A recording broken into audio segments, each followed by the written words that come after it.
Hey everyone, this is Willie B and welcome for a 8th installment of Willie B Drinks Beer. So today on this fine Monday evening, I have decided to crack open an IPA. And this time I have Outer Ranges Leave a Trace.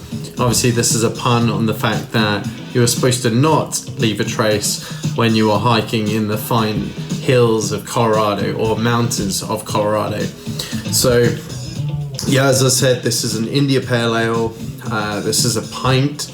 On the front it says, "Do not go where the path may lead. Go instead where there is no path and leave a trail." So it's trying to get you to go on the path least trodden. Anyway, I'm gonna crack this open while we begin to talk about this. Here we go. This one's not overfilled at all. In fact, it's almost underfilled potentially. Just got the bog standard kind of stemless tulip cup or glass today. I'm just gonna pour it for you in front of the camera.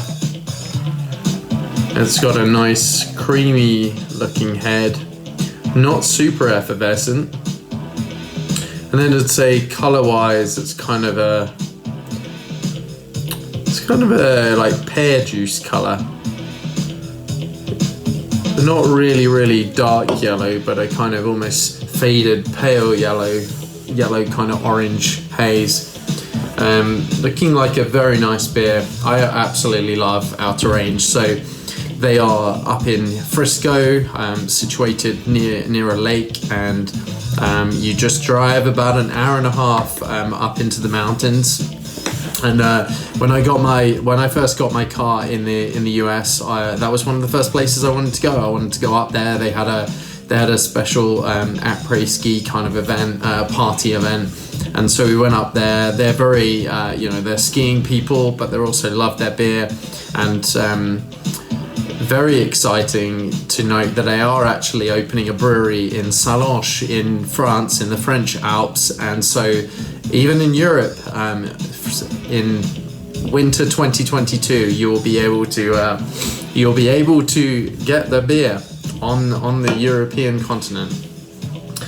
Anyway, Outer Range's little tagline is "Leave the life below." So you can tell they are mountain dwelling folk, and they love skiing and they love the mountain and all the crazy weather and everything that you get going up those mountains and making your home up there.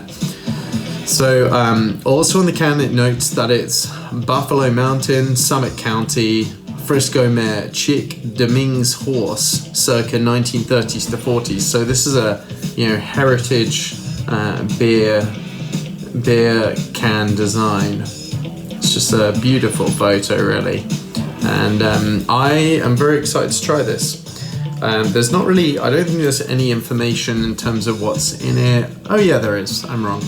So it has Mosaic and Hallertau Mittelfrüh.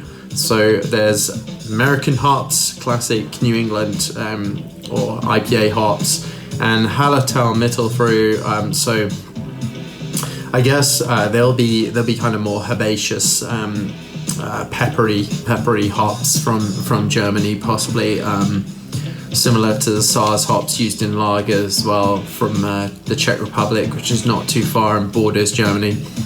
What else do we get? Keep cold, drink fresh. It's the usual kind of stuff, and 7% alcohol. So just about bang in the middle, about right for an IPA. I'm just going to top it off with the very last bit. Interestingly, there's no information about how to deal with the sediment, because there is no sediment by the looks of it, so interesting to know. Anyway, as I'm looking at it, perfectly formed head, just wow. It just looks like a very clean but at the same time hazy beer, if that makes sense. So let's give it a smell.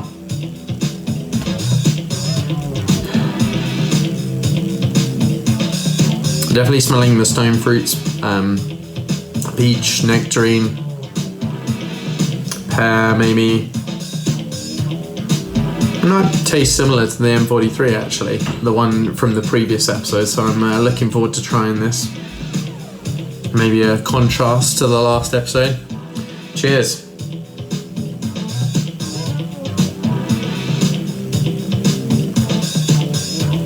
Oh, that is delicious. Yeah. Kind of a balance between savory and bitter and sweet at the same time. The bitter finish is subtle. It does have that pepperiness, actually. I think the Hallertau Mittelfruit are coming through there, and then Mosaic's just a classic IPA kind of hop.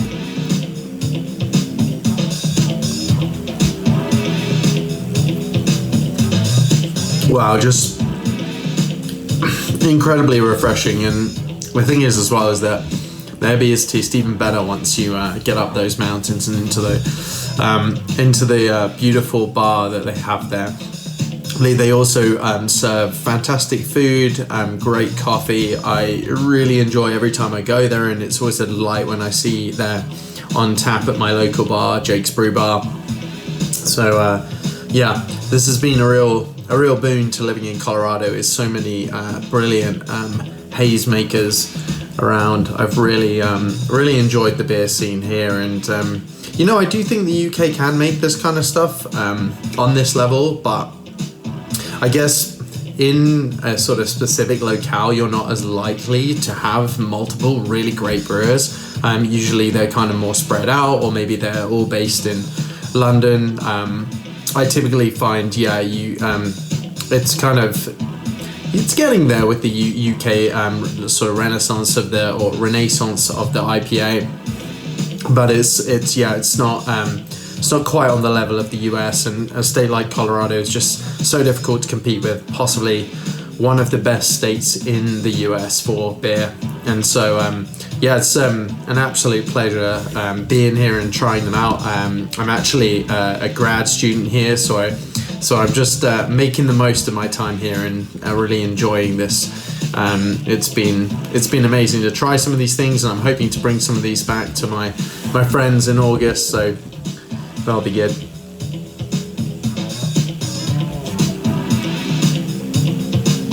Yeah, I think the other thing I would note is almost any IPA, any Pilsner, anything you can get your hands on from Outer Range, I would thoroughly recommend going and seeking this out. These are fantastic brewers. They are, they are well honed in their craft, and I continue to look forward to every opportunity I get to try Outer Range, and the fact that they're well distributed down here really helps. But this has been fantastic. So again, I fully recommend it, fully endorse Leave a Trail by Outer Range.